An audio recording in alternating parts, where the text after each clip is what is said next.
In the autumn of 1965, the Higgins family of 4 vanished without a trace from their cottage in the village of Ashworth, Yorkshire.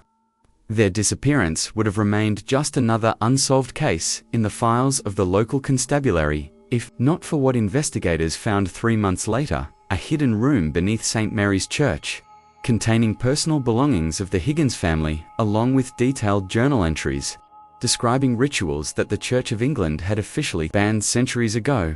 The strangest part, the final entry was dated 2 weeks after the family's reported disappearance. For nearly 60 years, the church has refused to comment on the discovery, and the cottage where the Higgins family lived remains abandoned to this day. What makes this case even more disturbing is that when investigators finally gained access to sealed ITH church records in 1985, they discovered that the Higgins family was not the first to disappear under these mysterious circumstances. Tonight, I'll reveal what really happened in that quiet Yorkshire village based on documents that have never been made public until now, including testimony from the only surviving witness who has finally agreed to break 40 years of silence. Before we continue with the story of the Higgins family and their connection to St. Mary's Church, this channel isn't for everyone only. For the bravest souls who dare to uncover the darkest mysteries that others won't tell. One of those true mystery seekers, subscribe now and let me know in the comments what country you're listening from. Few channels dare to tell the stories we tell here, stories that authorities tried to bury forever. Now, let's step into the shadows of 1965 Yorkshire and discover what terror awaited in Ashworth Village. What unfolded in that small Yorkshire community would challenge everything the residents believed about their quiet, God-fearing village, and reveal a conspiracy of silence that had protected unspeakable secrets for nearly half a century. Ashworth was the kind of village where time seemed to move differently, where the ancient stone walls held memories of 8 centuries of human habitation. Nestled deep in the Yorkshire Dales, surrounded by rolling hills that turned purple with heather each autumn, it was home to barely 300 souls, most of whom could trace their families back 5 or 6 generations in the same handful of cottages. The village centered around St. Mary's Church, a magnificent Norman structure that dominated the landscape with its weathered limestone tower rising nearly 100 feet into the Yorkshire sky. The church had been built in 1187 on the site of an even older Saxon chapel, and local folklore claimed that the location had been considered sacred long before Christianity arrived in the Dales. The massive oak doors, reinforced with iron bands that had turned black with age, creaked ominously in the wind that constantly swept down from the Moorsdot. The autumn of 1965 brought an unusual chill to Yorkshire that seemed to settle into the very bones of the village. The leaves turned earlier than anyone could remember, painting the hillsides in deep crimsons and golds that appeared almost unnatural in their intensity. A persistent fog had begun settling over the valley each evening, around sunset, clinging to the ancient stones of St. Mary's like a living thing. The fog was so thick that many residents reported feeling disoriented when walking through the churchyard at dusk, as if the familiar paths had somehow shifted in the mist. The church bells, which had rung punctually for hundreds of years to mark the hours and call the faithful to worship, began to sound different that autumn. Mrs. Agnes Petton, who had lived next to the church for 63 years, noticed it first. The bronze bells seemed to produce a deeper, more resonant tone than she remembered, as if the very air had thickened around them. Sometimes, late at night, she would swear she heard the bells ringing when they shouldn't be. Soft, mournful peals that seemed to come from underground rather than the tower above.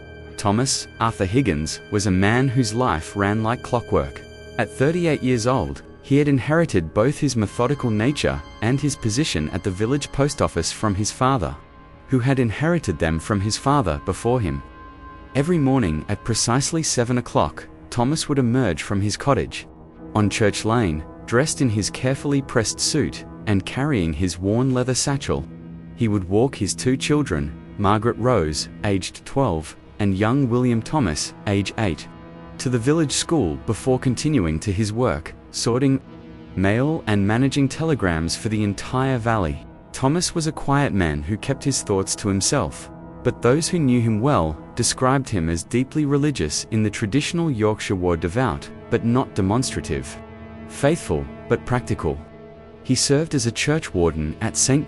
Mary's and could be found every Sunday morning, ensuring that the hymnals were properly arranged and the collection plates were clean.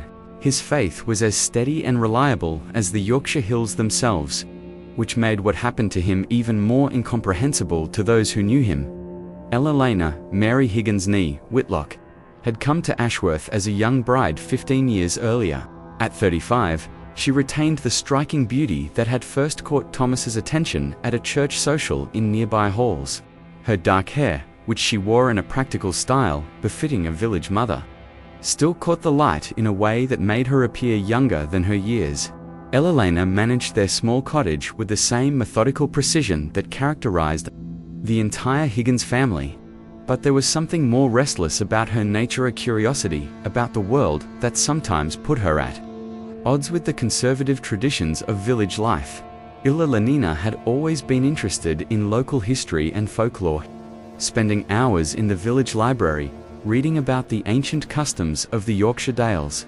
She kept a garden filled with herbs and wildflowers that many of the older villagers recognized as plants their grandmothers had grown for purposes that were no longer discussed in polite company. When questioned about her unusual botanical interests, Elena would smile and mention that she enjoyed keeping the old traditions alive, though she was never specific about which traditions she meant. The Higgins children were the pride of the village school. Margaret Rose was a serious, thoughtful girl who excelled in her studies and helped her mother with household duties without complaint.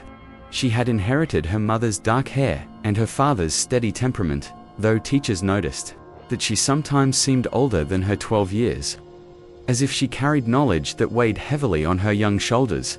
Margaret loved to read, particularly books about history and mythology, and she could often be found in the churchyard, copying inscriptions from the oldest headstones into a notebook she carried everywhere.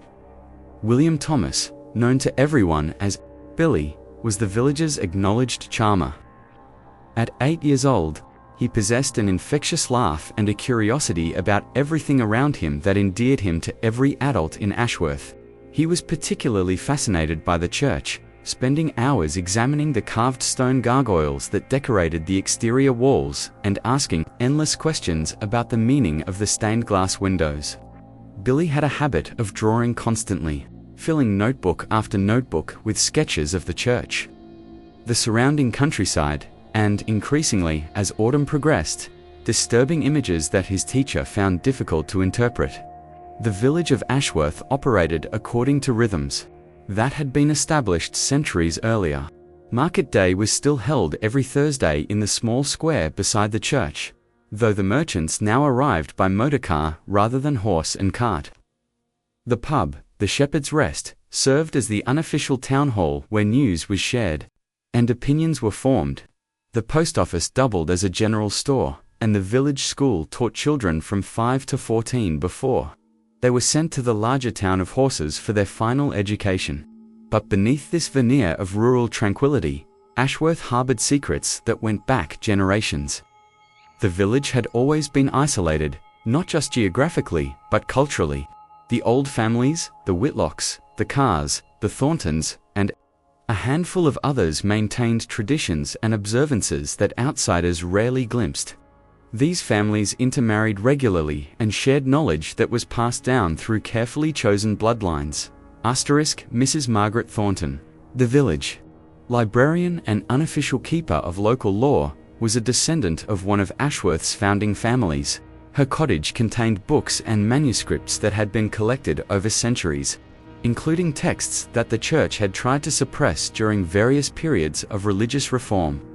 Mrs. Thornton was a small, bird-like woman in her 70s who spoke in whispers and seemed to know everyone's business before they knew it themselves. She had never married, dedicating her life instead to what she called preserving our heritage. Dr. Edmund Carr, the village physician, was another member of the old families. At 55, he had returned to Ashworth after studying medicine in Edinburgh. bringing with him modern medical knowledge that he somehow managed to blend with older healing traditions that his grandmother had taught him. Dr. Carr maintained detailed records not just of his patients' physical health, but of what he called their spiritual well-being, though he was always vague about what exactly this meant. The local constable, Sergeant Robert Henley, was one of the few authority figures in Ashworth who was not connected to the old families. He had been assigned to the village 5 years earlier and had gradually become aware that there were aspects of village life that remained hidden from him. Henley was a thorough, methodical man who took pride in understanding his territory completely, and his inability to penetrate certain aspects of Ashworth's social structure had become a source of increasing frustration. Reverend Harold Whitmore had served St. Mary's for 23 years, arriving in Ashworth as a young curate, fresh from theological college. Over the decades, he had transformed from an energetic advocate of church reform into something much more complex and troubling. His study, located in the rectory beside the church, was filled with ancient manuscripts, archaeological artifacts, and books on subjects that seemed to have little connection to conventional Anglican theology. Reverend Whitmore was a tall, thin man with prematurely grey hair and eyes that seemed to look through people rather than at them. His sermons had grown increasingly esoteric over the years, filled with references to older truths and deeper mysteries that left many parishioners confused and unsettled. Yet he remained popular among certain members of the congregation, particularly those from the old families who seemed to understand references that escaped everyone else. In the weeks leading up to their disappearance, several residents of Ashworth noticed changes in the Higgins family's behavior. The alterations were subtle at first, Ilinia spending more time in the churchyard, Thomas appearing distracted and worried, the children becoming more withdrawn. But as October progressed, these changes became impossible to ignore. Mrs. Agnes Peaton, whose cottage shared a garden wall with the Higgins property, was the first to notice Elilana's nocturnal activities. Beginning in early October, Elilana had taken to spending long hours in St. Mary's churchyard after dark, often carrying what appeared to be bundles of herbs, flowers, and other items that Mrs. Peaton couldn't identify in the moonlight. When she worked up the courage to ask Elilana about these midnight excursions, the younger woman simply smiled and replied, "I'm tending to old traditions, Mrs. Peaton. Someone has to keep the proper observances." The phrase proper observances meant nothing to Mrs. Peaton, but it left her with a sense of unease that she couldn't shake. Elilana's tone had been pleasant enough, but there was something in her eyes that suggested depths of knowledge that made the older woman uncomfortable. Mrs. Peaton began keeping her curtains drawn after dark and found excuses to avoid conversations with her neighbor. Mr. Arthur Finch, who owned the village's general store, noticed significant changes in Elilana's purchasing habits during October. She had always been a careful shopper, buying only what her family needed, and maintaining strict household accounts. But suddenly, she was purchasing large quantities of unusual items. Pounds of coarse salt, dozens of white candles, and what she described as specific herbs from old Mrs. Weatherby, the village's unofficial herbalist, who grew medicinal and culinary plants in her extensive cottage garden. When Mr. Finch commented on these unusual purchases, Elilana explained that she was preparing for the harvest season, though this explanation made little sense, given that the Higgins family had never maintained more than a small kitchen garden. The items she was buying seemed more suited to some kind of ceremonial purpose than any practical household use, but Mr. Finch was too polite to pursue the matter further. The village schoolteacher, Miss Sarah Collins, became increasingly concerned about the behavior of the Higgins children during October. Margaret, who had always been an excellent student, became distracted and withdrawn. She was often caught staring out the classroom window towards St. Mary's Church, and when called upon to answer questions, she would respond as if awakening from a dream. Her essays, once models of clear thinking and proper grammar, became filled with references to ancient wisdom and forgotten truths that seemed far too sophisticated for a 12-year-old. Young Billy's behavior was even more alarming. The normally cheerful and talkative boy had become obsessed with drawing, spending every free moment creating the same disturbing image over and over again. The drawing showed robed figures standing around what appeared to be an altar with symbols that Miss Collins didn't recognize, but that somehow made her profoundly uncomfortable. When she asked Billy to explain his artwork, he would only say that he was drawing what Mummy and Mr. Whitmore taught me about the old church. Miss Collins attempted to discuss her concerns with Thomas during a parent conference in mid-October, but found him evasive and clearly distressed. Thomas admitted that Ella Lanina had become involved in what he called historical research with Reverend Whitmore and several other village residents, but insisted that it was just academic study. However, his manner suggested that he was far from comfortable with whatever was happening in his household, the organization that would eventually be revealed as the center of Ashworth's dark secrets had begun innocuously enough in 1962.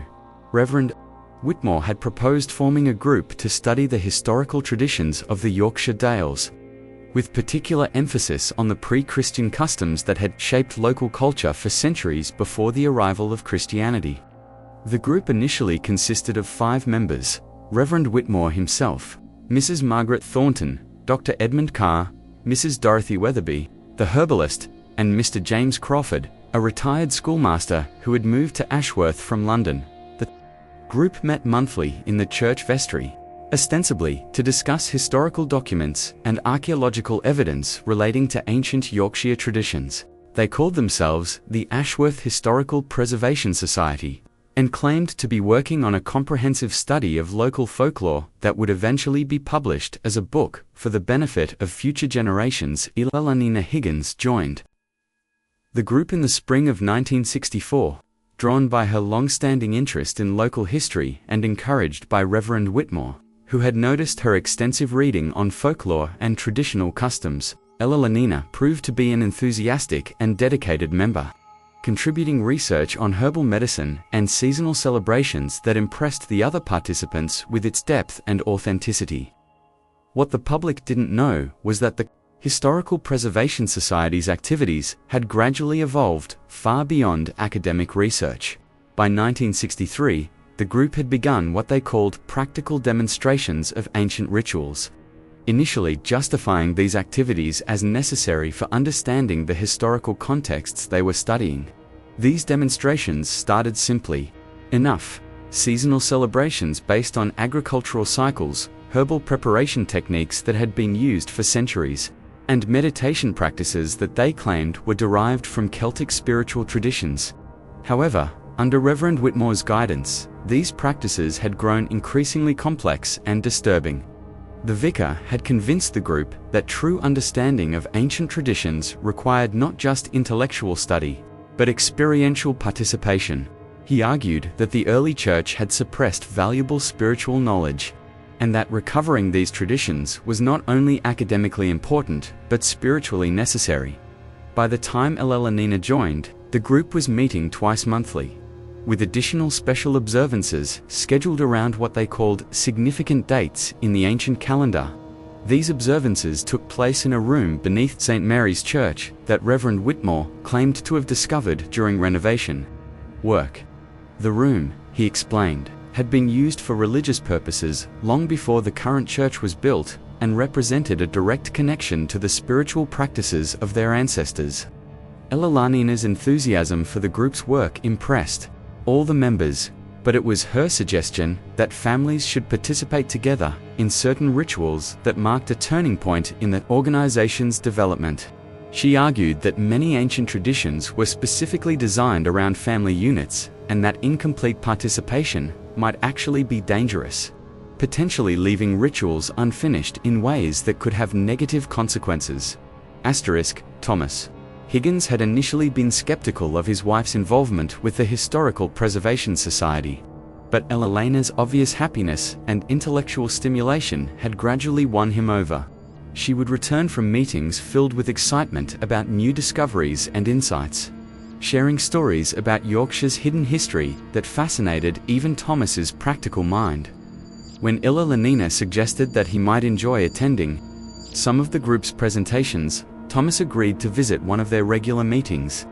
The meeting Thomas attended in June 1964 seemed harmless enough, Reverend Whitmore had prepared a lecture about medieval agricultural practices, complete with historical documents and artifacts that he had borrowed from various local collections. The other members were clearly knowledgeable and passionate about their research, and Thomas found himself genuinely interested in learning about the farming techniques that his own ancestors might have used centuries earlier. However, as months passed and Ella Lenina became increasingly involved with the group's activities, Thomas began to notice troubling changes in his wife's behavior and attitudes. She started speaking critically of modern religious practices, suggesting that contemporary Christianity had lost essential spiritual knowledge that ancient traditions preserved. She began keeping unusual schedules, staying up late to read obscure texts that Reverend Whitmore had given her, and waking before dawn to tend to plants and preparations that seemed to have no practical purpose. Most disturbing to Thomas was Ella Lenina's growing insistence that the children should be educated about the old ways. She began teaching Margaret and Billy about herbal medicine, seasonal celebrations, and what she called proper respect for the forces that shape our world. The children seemed to enjoy these lessons initially, but Thomas noticed that they were becoming secretive about what they learned, sharing private jokes and references that he didn't understand. In September 1965, Thomas decided to speak directly with Reverend Whitmore about his concerns. He arranged a private meeting in the vicar's study, intending to discuss Ella Lenina's growing obsession with the historical group and its effect on their family life. What he discovered during that conversation would haunt him for the few remaining weeks of his life. Reverend Whitmore received Thomas in his study, a room that had always seemed cluttered with books and papers, but now appeared almost overwhelming in its density of strange artifacts and unfamiliar texts. The vicar listened patiently as Thomas explained his worries, nodding sympathetically and asking thoughtful questions about specific examples of Ella Lenina's changed behavior. But when Thomas finished speaking, Reverend Whitmore's response was not what he had expected. Instead of offering reassurance or suggesting ways to moderate Ella Lenina's involvement with the group, the vicar launched into an explanation of why the family's participation in the Historical Society's work was not just beneficial but essential. He spoke about spiritual obligations that transcended individual preferences, about ancient responsibilities that certain families were chosen to fulfill, and about the dangerous consequences of abandoning traditions that had protected the community for generations. Thomas left that meeting more confused and concerned than ever. Reverend Whitmore's words had carried an undercurrent of threat that Thomas couldn't quite identify, but definitely felt. The vicar had made it clear that the Higgins family's continued participation in the group's activities was not merely desired, but required, though he had never explicitly stated what might happen if they chose to withdraw. October 1965 brought an acceleration of strange events in Ashworth that seemed to center around the Higgins family. Ella Lenina's activities became more intensive and secretive, with multiple trips to the church each week and constant preparation of materials whose purpose she would not explain to her increasingly worried husband. The children's behavior became more erratic, with both Margaret and Billy displaying knowledge and using vocabulary that seemed far beyond their years. Dr. Edmund Carr would later testify that Thomas visited his office 3 times during October, displaying symptoms of severe anxiety and what the physician described as acute nervous exhaustion. Thomas complained of insomnia, loss of appetite, and what he called a feeling of impending doom that he couldn't shake. When Dr. Carr pressed him for details about the source of his distress, Thomas would only say that Ella Lenina had become involved in activities that he feared were dangerous for the whole family. During his final visit to Dr. Carr's office on October 25th, Thomas appeared to be on the verge of a complete breakdown. He spoke rapidly and incoherently about ancient obligations and ceremonies that can't be stopped once they begin. He asked Dr. Carr about the symptoms of what he called religious mania, and whether there were medical treatments for people who had become convinced they were receiving supernatural communications. Most disturbing, Thomas asked Dr. Carr whether He believed it was possible for old evil to persist in places where terrible things had happened in the past. When the doctor asked what had prompted this question, Thomas replied that Ella Lenina had been spending time in parts of the church that he was certain had never been open to the public before, and that she claimed to be receiving guidance from sources that existed beyond the ordinary world. Dr. Carr recommended that Thomas speak with Reverend Whitmore about his spiritual concerns, advice that he would spend the rest of his life regretting. What Dr. Carr didn't know was that the vicar was not a source of help for the Higgins family, but the primary architect of their doom. The final week of October brought dramatic changes to the Higgins household that were noticed by everyone who knew the family. Ella Lenina stopped attending her usual social obligations and was rarely seen outside her cottage except for trips to the church. The children stopped playing with their friends and appeared increasingly pale and withdrawn.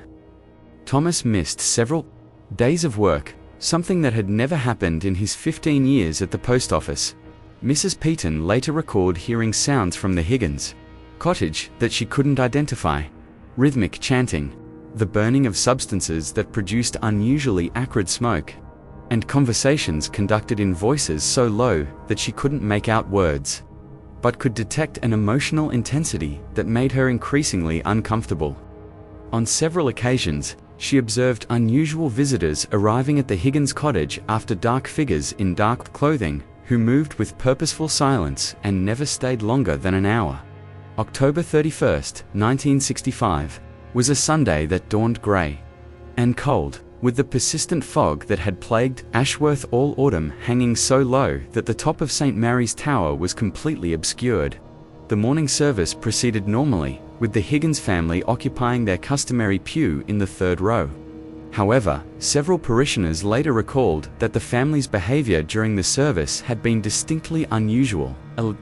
Sat with an expression of intense concentration throughout Reverend Whitmore's sermon, which focused on the theme of ancient covenants and their persistence through time. She appeared to be taking notes in a small leather journal, something she had never done during church services before. Thomas sat rigidly beside her, his face pale and his hands clenched in his lap. The children were unusually quiet, sitting perfectly still in a way that seemed unnatural for youngsters their age. Reverend Whitmore's sermon itself was unlike his usual presentations. He spoke about obligations that transcend individual choice, and the wisdom of traditions that predate our current understanding. He made several references to tonight's observance, and the importance of completing what has been begun. Phrases that meant nothing to most of the congregation, but clearly had special significance for certain members after the service. The Higgins family was seen walking home together, but their movement seemed somehow different from their usual Sunday routine. Instead of the leisurely pace they typically maintained, they walked quickly and purposefully, as if they had urgent business awaiting them. Mrs. Peaton, who was tending her garden when they passed, later recalled that none of them acknowledged her greeting, something that was completely out of character for the normally polite family. The last confirmed sighting of the complete Higgins family was at approximately 2:30 in the afternoon, when Mr. Finch observed them entering their cottage and closing the door firmly behind them. What happened next would only be pieced together months later from evidence found in the hidden chambers beneath St. Mary's Church, *. Mrs. Peaton noticed that the lights in the Higgins cottage were extinguished earlier than usual that evening. By 8 o'clock, the house was completely dark, something that had never happened before on a Sunday night, when the family traditionally spent the evening reading and preparing for the week ahead. When she peered through her curtains at 10 o'clock, she could see no signs of life in the cottage at all. But it was sometime after midnight on October 31st that Mrs. Peaton witnessed the event that would haunt her for the rest of her life. She was awakened by sounds that she initially thought were part of a dream, distant chanting that seemed to rise and fall with a rhythm that was both hypnotic and deeply disturbing. When she realized that the sounds were real, she moved to her bedroom window to investigate their source. What she saw in St. Mary's churchyard defied rational explanation. Figures carrying candles or torches were moving in what appeared to be a procession around the church building. The figures were dressed in dark robes that obscured their identities. But their movements were purposeful and coordinated, suggesting a ceremony that had been carefully planned and rehearsed. The chanting continued for what seemed like hours, rising and falling in intensity, but never stopping completely. Mrs. Peaton was certain that she could hear children's voices among the adult ones, high and clear notes that stood out against the deeper tones of the adult participants. The sound made her feel physically ill, though she couldn't explain why. Most disturbing of all, the procession eventually disappeared. Mrs. Peaton watched as the figures moved toward the church building and simply vanished, as if the ancient stone walls had opened to receive them. The lights continued to flicker in the churchyard for several more hours, but she never saw the participants emerge. Monday morning, November 1st, 1965, began what would become one of the most perplexing missing persons investigations in Yorkshire history. When Thomas failed to appear at the post office by his usual time of 8:15 a.m., his supervisor, Mr. Gregory Walsh, initially assumed that the family was dealing with illness or some other temporary emergency. However, when repeated telephone calls to the Higgins cottage went unanswered, Mr. Walsh decided to investigate personally. He walked to Church Lane and knocked on the cottage door, receiving no response. When he peered through the windows, he could see that the interior appeared neat and undisturbed, but there were no signs of current occupation. The cottage felt empty in a way that suggested the absence was not temporary. Mr. Walsh contacted Sergeant Robert Henley, who arrived at the cottage within 30 minutes to begin a preliminary investigation. What Henley found would puzzle him for months and eventually lead to discoveries that would shake the entire community of Ashworth to its foundation. The cottage door was unlocked, something that was unusual but not unprecedented in a village where most residents trusted their neighbors. Completely, the interior was immaculately clean and organized, with no signs of struggle, hasty departure, or foul play. The family's personal belongings were in their expected places, a little Nina's purse hanging on its usual hook, Thomas's wallet in the dresser drawer where he always kept it, the children's school clothes laid out for Monday morning. In the kitchen, Henley found evidence that the family had prepared and eaten Sunday dinner. The dishes had been washed and put away, and there were no signs that a meal had been interrupted or abandoned. However, he did notice that certain items seemed to be missing from their usual locations. Candles that Mrs. Peaton had mentioned seeing in the cottage, several books from Ella Nina's collection of folklore texts, and what appeared to be some of the herbal preparations that she had been working on in recent weeks. Most puzzling was the discovery in Thomas's small study. On his desk lay an open Bible turned to the book of Revelation, chapter 20, which deals with the binding of Satan and the judgment of the dead. Written in the margin in what appeared to be Ella Nina's handwriting was a single line: "The old covenant must be honored at all costs." Below it, in Thomas's more angular script, were the words, "God help us all. I fear we have gone too far to turn back." Sergeant Henley spent the entire day conducting interviews with every resident of Ashworth who might have information about the family's disappearance. The picture that emerged from these conversations was troubling and contradictory. While everyone agreed that the Higgins family had been acting strangely in recent weeks, no one could provide specific information about where they might have gone or why they would have left without telling anyone. Henley's investigation quickly revealed that several key members of the community were being less than forthright about their knowledge of the family's activities. Reverend Whitmore, when questioned about the Historical Preservation Society, acknowledged that Ella Nina had been an active member, but insisted that the group's activities were purely academic and couldn't possibly be connected to the disappearance. However, when Henley pressed for details about the group's recent meetings and activities, the vicar became evasive and defensive.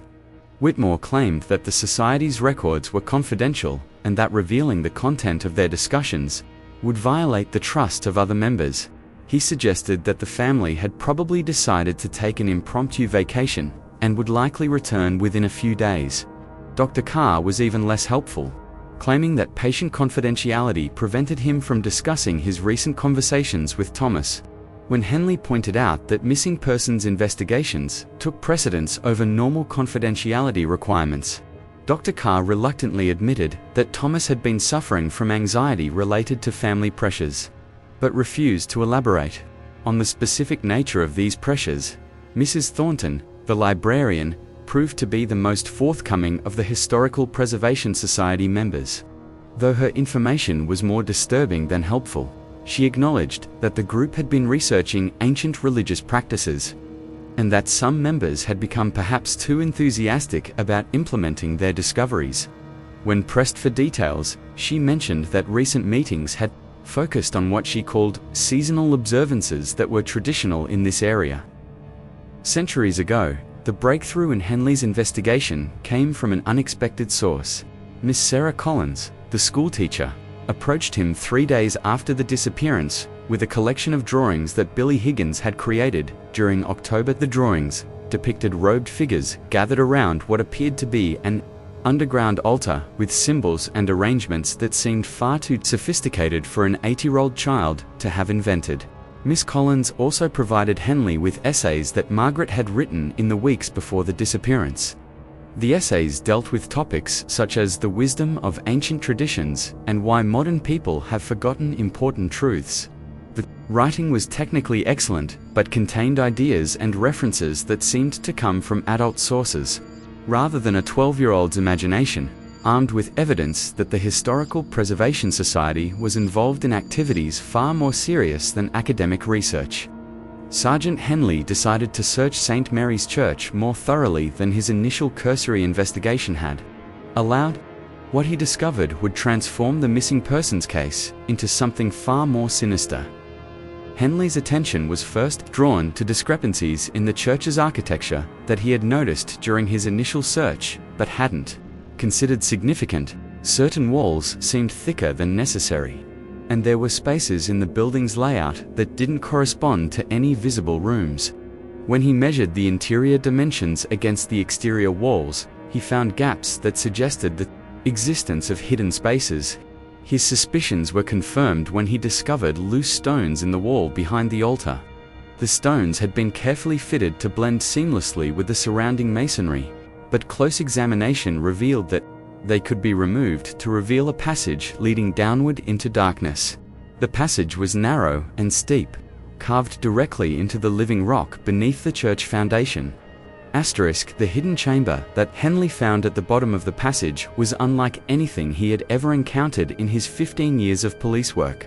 The space was roughly circular, approximately 30 feet in diameter, with walls covered in symbols that appeared to be a mixture of Christian imagery and much older pagan markings. The floor was made of the same ancient stone as the church above, but arranged in a complex pattern that seemed to draw the eye toward a central altar. The altar itself was a massive block of black stone that clearly predated the Norman church. By centuries, its surface was stained with substances that Henley preferred not to identify, and it was surrounded by candles, dried herbs, and other materials that suggested recent use. The air in the chamber was thick with the lingering scent of incense and something else, a metallic odor that made Henley's stomach turn. But it was the personal belongings scattered around the chamber that confirmed Henley's worst fears. About the fate of the Higgins family, Alalina's wedding ring lay on the altar, along with Thomas's pocket watch, Margaret's school ribbon, and Billy's favorite toy soldier. The items were arranged carefully, as if they were offerings, rather than simply discarded possessions. More disturbing than these personal effects were the documents that Henley found throughout the chamber. Handwritten journals, some dating back decades, described rituals and ceremonies that had been conducted in the underground space by successive generations of Ashworth residents. The most recent entries were in Alalina's distinctive handwriting and revealed the true nature of the Historical Preservation Society's activities. Alalina's journal entries, dating from her first involvement with the Historical Preservation Society in 1964 through the final entry on October 30, 1965, provided a detailed account of how academic research had gradually transformed into something far more dangerous and obsessive. The early entries showed genuine intellectual curiosity about local traditions and folklore, But, as months passed, the tone became increasingly reverential toward what Illa Lenina called the old wisdom and the true faith. By the spring of 1965, Illa Lenina's journal entries revealed that the Historical Preservation Society had moved far beyond theoretical research into what they called practical restoration of ancient religious practices. The group had convinced itself that modern Christianity had corrupted essential spiritual truths, and that recovering older traditions was not just academically interesting, but spiritually necessary for the community's well-being. Illa Lenina wrote extensively about rituals that the group had begun performing in the hidden chamber, starting with simple seasonal celebrations and gradually progressing to more complex ceremonies that she claimed had been practiced in the Yorkshire Dales for thousands of years before Christianity arrived. She described these rituals in loving detail, emphasizing their beauty and spiritual power while glossing over aspects that might have concerned a more objective observer. The most disturbing entries dealt with what Illa called the harvest ceremony, a ritual that she claimed was essential for maintaining the spiritual protection of the community. According to her research, this ceremony required the participation of a complete family unit and could only be performed on specific dates when the barriers between worlds were thinnest. Illa Lenina's final entries revealed that she had convinced herself that her family had been chosen for a special role in preserving ancient traditions. She wrote about signs and portents that had appeared in recent weeks, suggesting that the time had come for the Higgins family to fulfill their spiritual obligations. The tone of these entries was ecstatic and filled with religious fervor that bordered on mania. But it was the discovery of a second journal hidden beneath loose stones in the chamber floor that provided the most shocking revelations about what had really happened to the Higgins family and countless others before them. The hidden journal was bound in cracked leather and appeared to be much older than Illa Lenina's records.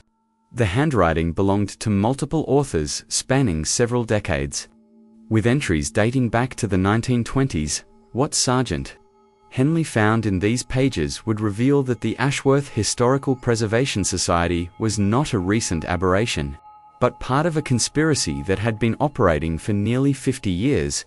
The earliest entries were written by Reverend Whitmore's predecessor, Father Michael Blackwood, who had served St. Mary's from 1919 until his mysterious death in 1942.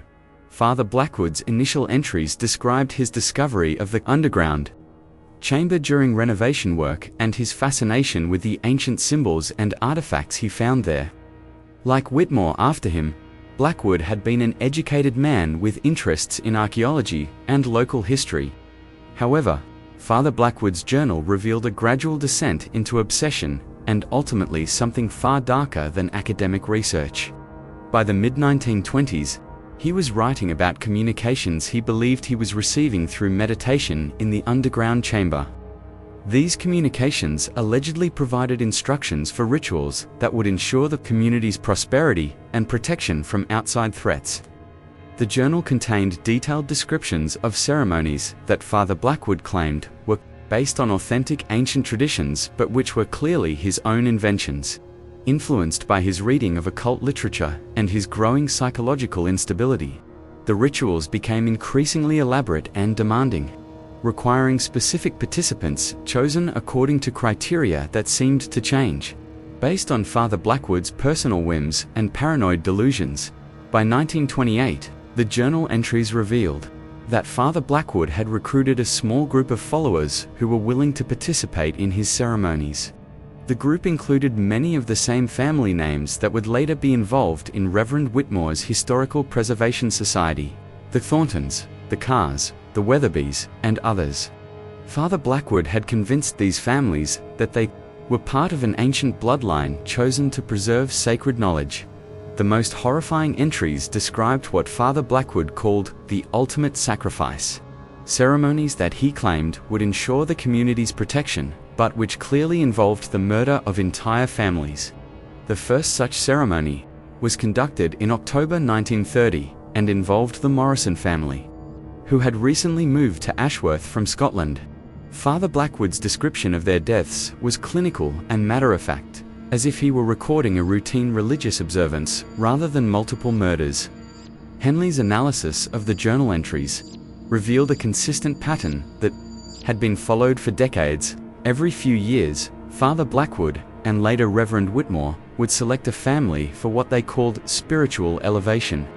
The selection process was based on criteria that seemed designed to target families who were either new to the community or socially isolated in ways that would make their disappearance less likely to attract outside attention. The Morrison family in 1930 had been followed by the Hartwell family in 1933, the Spencers in 1936, and the Dunbars in 1939. Each family's disappearance had been carefully orchestrated to appear voluntary. Their possessions would be quietly disposed of. Their cottage would be rented to new tenants, and anyone who asked questions would be told that the family had decided to immigrate or move to another part of the country. Father Blackwood's death in 1942 had temporarily interrupted the pattern, but Reverend Whitmore's arrival in 1943 had marked the beginning of a new phase. Whitmore's journal entries, which began appearing in the Hidden Record in 1945, showed that he had discovered Father Blackwood's work and initially been horrified by what he found. However, over the course of several months, Whitmore had convinced himself that his predecessor's actions had been spiritually justified.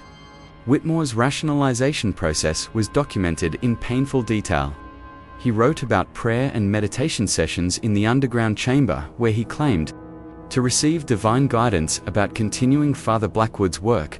He interpreted various coincidences and natural events as signs that the murders had indeed protected the community from disasters that would otherwise have befallen it. By 1947, Whitmore had resumed the pattern of ritualized murder, selecting the Fletcher family as his first victims. His journal entries showed that he had refined Father Blackwood's methods, developing more sophisticated techniques for psychological manipulation and community misdirection. Whitmore understood that the key to maintaining the conspiracy was ensuring that community members genuinely believed they were participating in beneficial spiritual practices rather than murder. The families who disappeared under Whitmore's leadership included the Ashfords in 1950, the Kellys in 1953, the Bradfords in 1956, the Hawkins in 1959, and the Pattersons in 1962. Each disappearance had been preceded by months of psychological preparation, with the selected family being gradually drawn into the Historical Preservation Society and convinced that they had been chosen for a special spiritual role. Whitmore's journal entries revealed sophisticated techniques for psychological manipulation that explained how he had been able to convince educated, rational people to participate in their own murders. The process began with recruitment into the Historical Preservation Society, which genuinely did conduct academic research into local traditions and folklore. This research provided a foundation of legitimacy that made the group's later claims seem plausible. New members would spend months or even years participating in harmless activities, lectures, research projects, and simple seasonal celebrations that were based on authentic historical practices. During this period, Whitmore would carefully assess each participant's psychological vulnerabilities and susceptibility to influence only. Those who showed the right combination of intellectual curiosity, spiritual seeking, and social isolation would be selected for deeper involvement. The transition from academic research to active participation in rituals was gradual and carefully managed. Whitmore would introduce increasingly esoteric concepts, always framing them in terms of historical authenticity and spiritual enlightenment. Members who expressed doubt or discomfort would be subtly excluded from further activities, while those who embraced the concepts would be invited to participate in more advanced practices. The underground chamber played a crucial role in the manipulation process. Whitmore had learned that the space's unusual acoustics, combined with the psychological effect of being in a hidden ancient location, made participants more susceptible to suggestion and group pressure. The chamber was deliberately kept cold and dimly lit, conditions that research had shown could induce altered states of consciousness even without the use of drugs or other substances. Whitmore also used what he called spiritual preparation, periods of fasting, meditation, and isolation that were designed to break down participants' critical thinking abilities and increase their dependence on the group for emotional and spiritual support. By the time a family was selected for the harvest ceremony, they had been so thoroughly conditioned that they genuinely believed they were participating in a sacred ritual that would benefit not just themselves, but the entire community. Higgins's journal entries showed this process in action. Her transformation from curious researcher to fanatical believer had taken place over 18 months of careful manipulation. Whitmore had exploited her intellectual interests, her spiritual yearning, and her desire to feel special and chosen. By October 1965, Ella Lenina was so convinced of the rightness of her path that she had become an active advocate for her family's participation in the ceremony.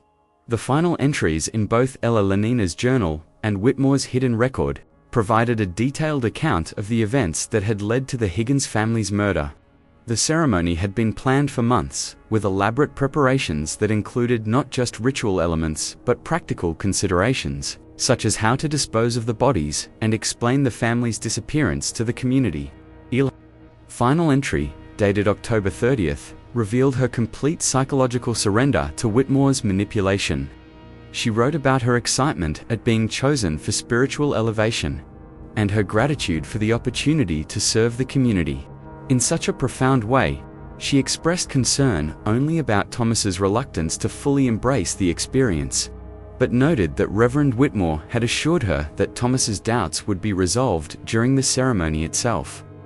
Whitmore's account of October 31st was clinical and detailed, describing the logistics of the murder with the same methodical precision that characterized all his activities. The ceremony had begun at 11 p.m., with the Higgins family and 6 other members of the Historical Preservation Society gathering in the underground chamber. The other participants included Dr. Carr, Mrs. Thornton, Mrs. Weatherby, Mr. Crawford, and 2 others whose names Henley recognized as respected members of the community.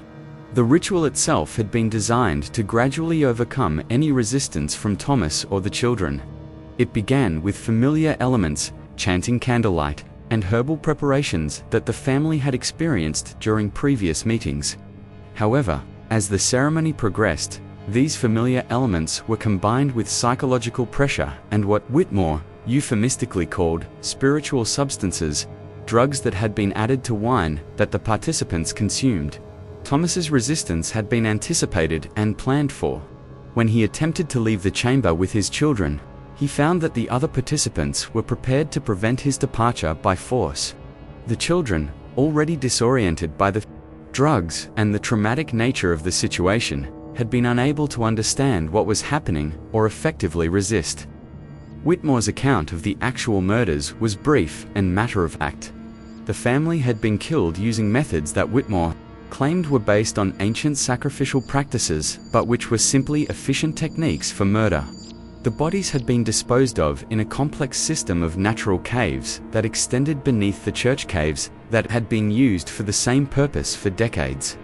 The journal entries revealed that the Higgins family's murder had been followed by a carefully orchestrated cover-up that involved most of the village's authority figures. Dr. Carr had prepared false medical records suggesting that the family had been suffering from a contagious illness that required them to leave the village immediately.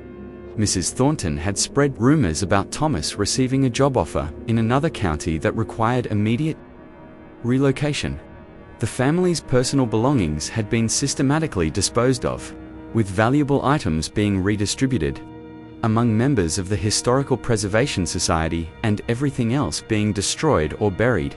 The cottage had been cleaned thoroughly to remove any evidence of the family's final days, and within a week of their disappearance, it had been rented to a new family who had been told that the previous tenants had immigrated to Canada.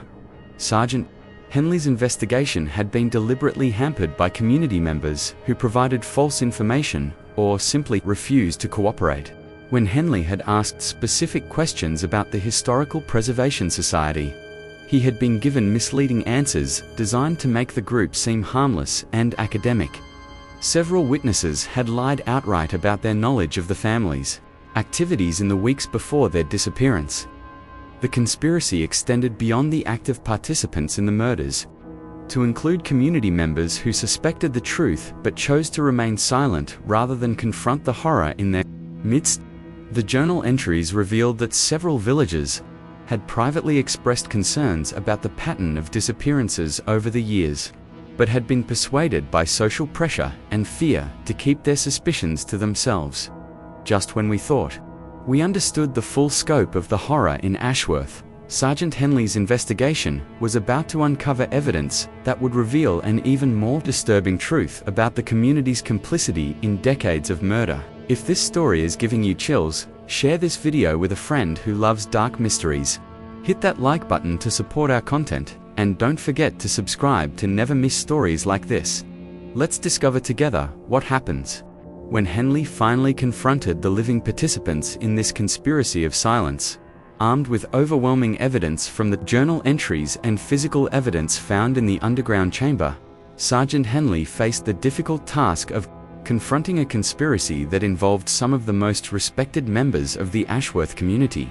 His investigation had revealed that at least 12 people had direct knowledge of the murders, with dozens more having various levels of complicity in the cover-ups that had protected the killers for decades. Henley's first arrest was Dr. Edmund Carr, whose medical records and journal entries clearly documented his participation in multiple murders. When confronted with the evidence, Dr. Carr initially attempted to maintain his innocence, claiming that the journal entries were elaborate fiction created by disturbed individuals. However, when faced with physical evidence linking him to the underground chamber and testimony from other community members, his resolve crumbled. Dr. Carr's confession provided crucial details about the psychological dynamics that had allowed the conspiracy to function for so long. He revealed that many participants had convinced themselves that they were not actually committing murder, but facilitating a spiritual transformation that allowed the victims to transcend ordinary physical existence. This elaborate self-deception had been essential to maintaining the group's cohesion and preventing members from developing guilt or remorse that might lead them to confess.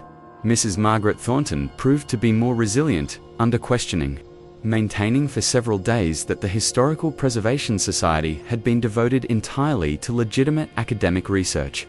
However, Henley's discovery of additional evidence in her cottage, including personal belongings from several of the murdered families, eventually forced her to acknowledge her role in the conspiracy. Mrs. Thornton's confession revealed the extent to which the murders had been integrated into the community's social and economic structure. The belongings of murdered families had been redistributed among conspiracy members. The victims' cottages had been rented or sold to provide income for the group's activities, and the disappearances had been used to eliminate families whose presence in the community was seen as disruptive or undesirable. Reverend Whitmore's arrest was the most dramatic and revealing of all. When Henley arrived at the rectory with a warrant, he found the vicar in his study, surrounded by documents that he was attempting to destroy. Whitmore had clearly been expecting arrest and had spent the previous days trying to eliminate evidence of his crimes. However, Whitmore's psychological state had deteriorated significantly since the Higgins murders. The journal entries had revealed growing paranoia and grandiose delusions in his final months, and by the time of his arrest, he was clearly suffering from a severe mental breakdown. His initial statements to Henley were rambling and incoherent, filled with references to divine commands and spiritual obligations that bore no relation to reality.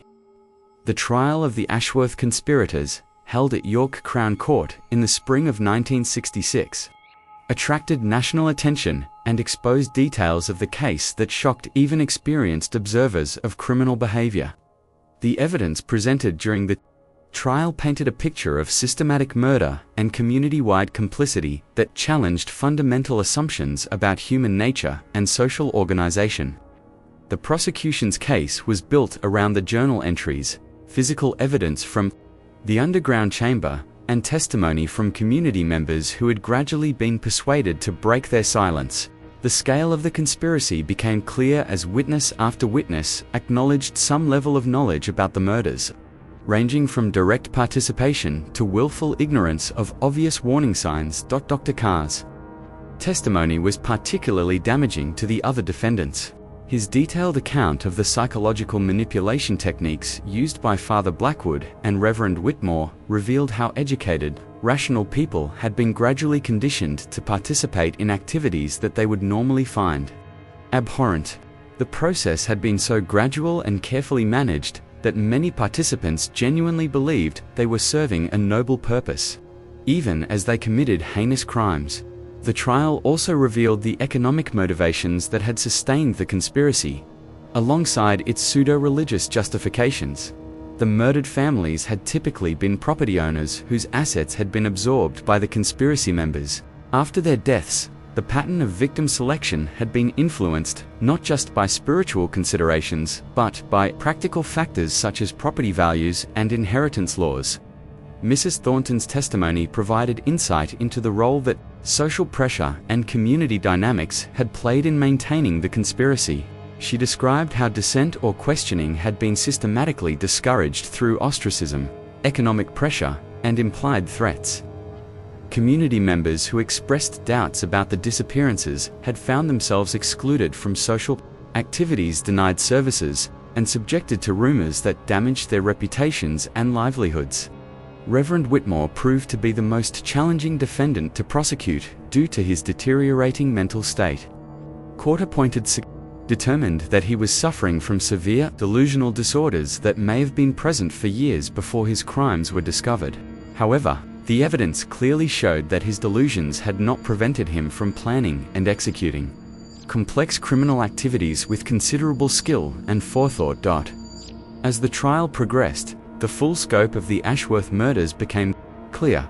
Forensic investigators working in the cave system beneath St. Mary's Church recovered the remains of 17 families, totaling 63 individuals who had been murdered over a period of 35 years. The victims ranged in age from infant children to elderly grandparents, with entire family lines having been exterminated by the conspiracy. The forensic evidence revealed that the murders had been conducted using various methods, depending on the preferences of the leadership at different times. Father Blackwood had favored techniques that he claimed were based on ancient sacrificial practices, while Reverend Whitmore had developed more efficient methods that reduced the risk of detection and simplified disposal of the bodies. Many of the victims showed evidence of having been drugged before their deaths, supporting testimony about the use of substances to reduce resistance and make the murders easier to accomplish. The children's remains were particularly disturbing, showing signs of prolonged terror that suggested they had been aware of their fate before being killed. The investigation also revealed that the conspiracy had extended beyond Ashworth to include contacts in other Yorkshire communities. Several suspicious disappearances in neighbouring villages during the same period showed similar patterns, suggesting that the Ashworth group may have been part of a larger network of criminals, operating under the cover of religious or historical research. The exposure of the Ashworth conspiracy had profound psychological effects on the surviving community members, many of whom had lived for decades with knowledge or suspicion of the murders without taking action to stop them. The trial testimony revealed the complex web of fear, complicity, and self-deception that had allowed the crimes to continue for so long. Many residents reported feelings of guilt and shame that persisted for years after the trials concluded. They struggled with questions about their own moral responsibility for failing to protect the victims, even when they had lacked specific knowledge of the crimes being committed. The revelation that respected community leaders had been systematic. Murderers destroyed many people's faith in their ability to judge character and trust authority figures. The psychological impact was particularly severe for children and young adults who had grown up in Ashworth during the period when the murders were being committed. Many reported feeling betrayed by adults they had trusted and respected, and some required extensive therapy to process their experiences. The knowledge that they had unknowingly lived alongside mass murderers for years created lasting trauma that affected their ability to form trusting relationships.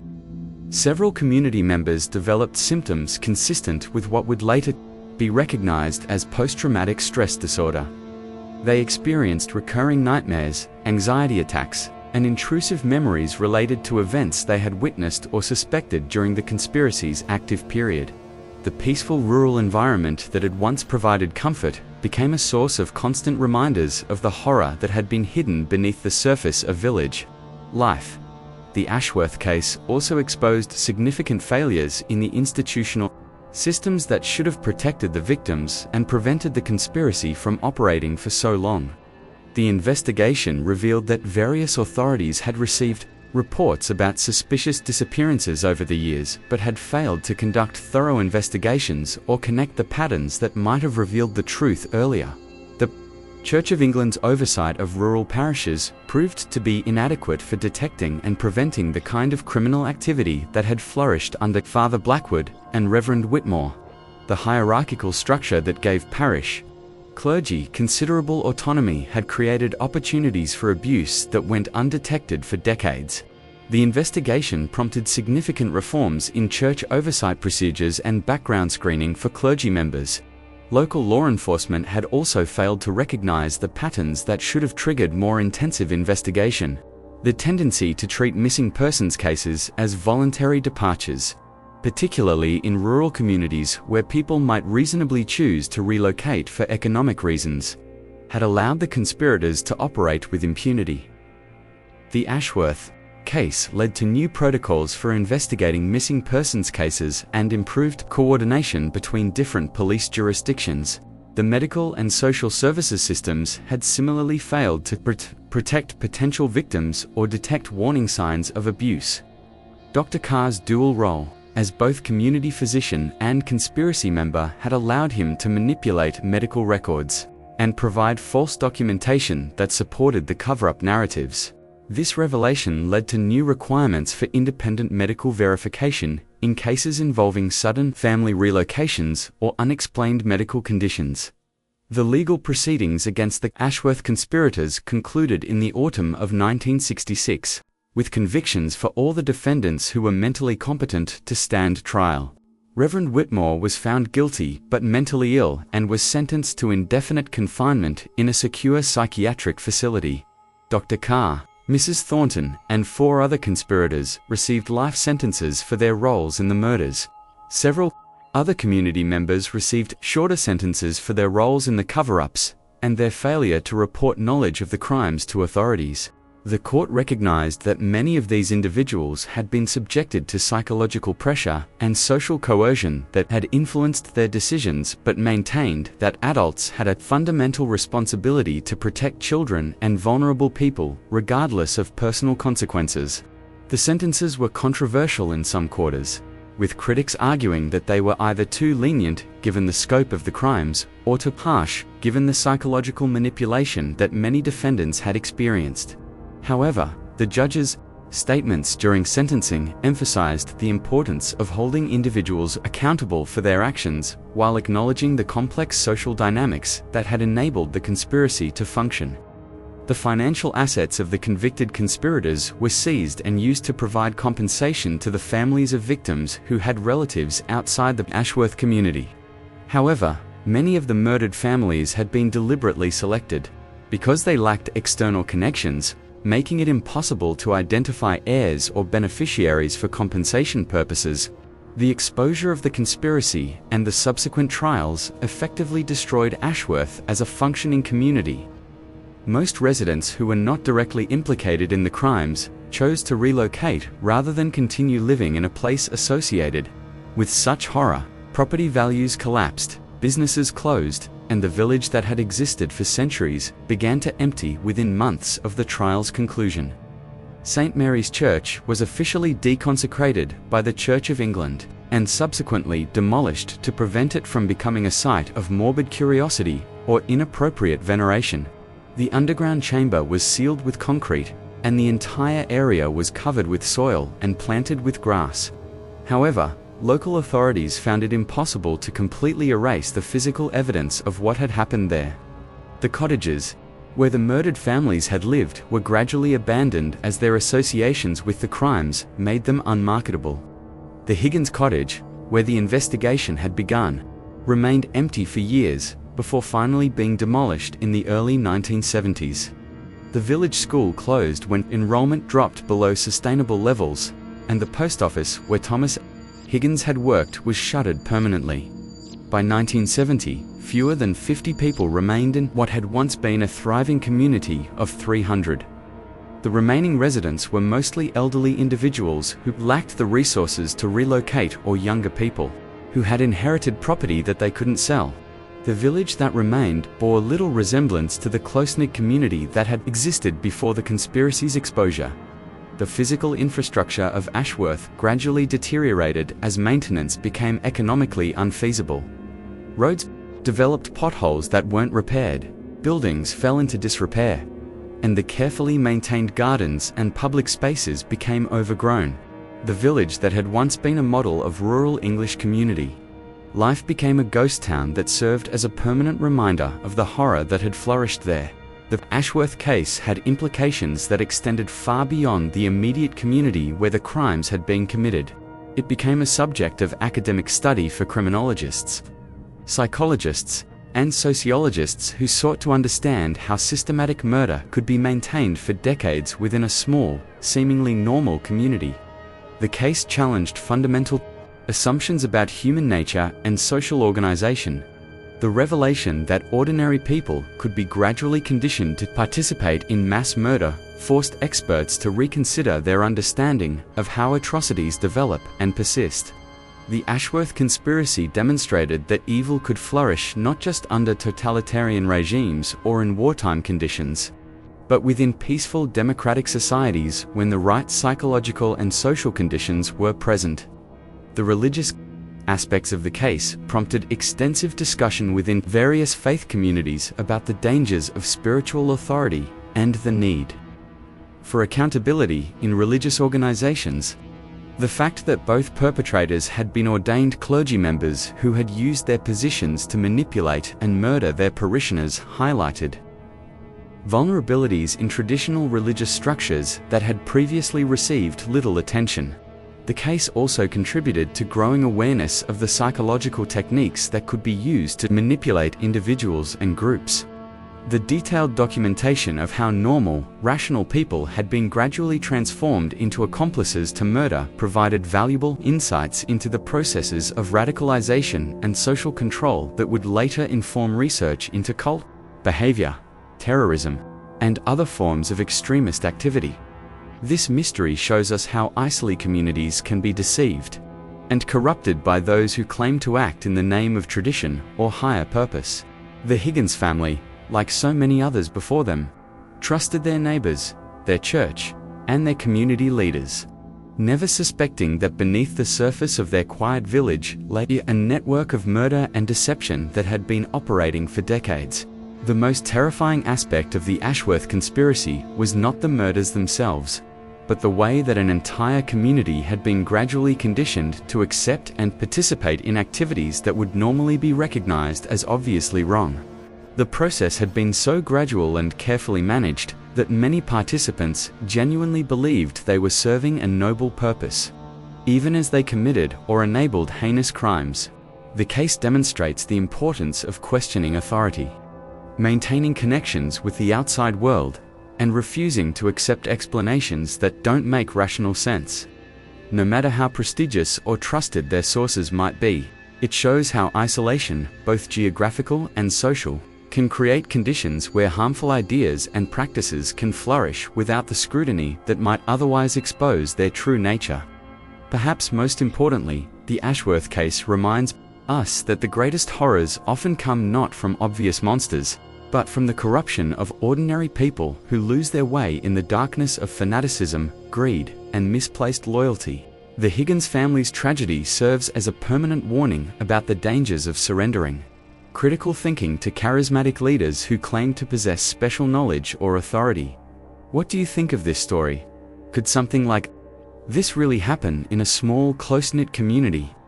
Do you believe that ordinary people could be gradually manipulated into participating in such horrific crimes? Leave your thoughts in the comments below. If you enjoyed this chilling tale and want more dark mysteries like this, subscribe to our channel. Hit that notification bell and share this video with someone who appreciates true crime stories that explore the darkest aspects of human nature. Until next time, remember that the most terrifying monsters often hide behind the most respectable facades, and that our greatest protection against such evil is our willingness to ask difficult questions and refuse to accept comfortable lies.